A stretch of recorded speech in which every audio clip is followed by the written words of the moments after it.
মানুষের প্রতি তাদের কোনো আস্থা নাই।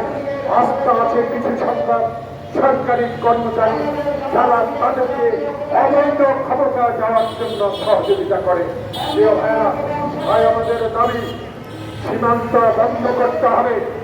অবৈধভাবে আসা হিন্দুস্তানি পণ্য, ভারতীয় পণ্য বন্ধ করতে হবে।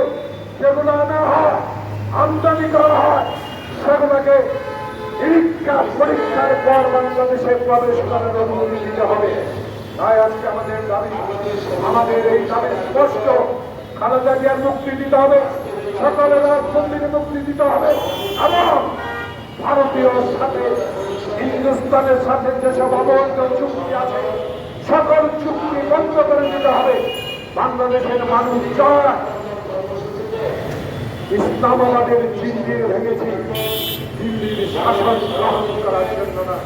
খালি পায়ে যুদ্ধ করেছি, হাফ প্যান্ট করে যুদ্ধ করেছি, স্বাধীনতা অর্জন করেছি গণতন্ত্রের জন্য, সংবিধান রক্ষার জন্য।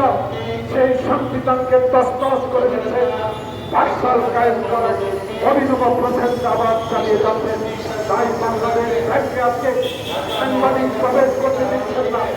এর কারণ একটি, আবারও সেই পুরানো বাকশাল বাংলাদেশে কায়েম করার প্রবণতা আপনাদের মধ্যে সৃষ্টি হয়েছে। এই সৃষ্টির কারণে বারবার অনির্বাচিত সরকার ক্ষমতায় যাওয়া। আসুন সবাই দেশ থেকে মুক্তি আন্দোলনের সক্রিয় হই। বাংলাদেশে অবৈধ অনির্বাচিত রাতের ভোটে সরকারকে আজকে বিতাড়িত করার জন্য সকল শক্তি এক হয়ে বাংলাদেশের সংবিধান রক্ষা, স্বাধীনতা রক্ষার আন্দোলনে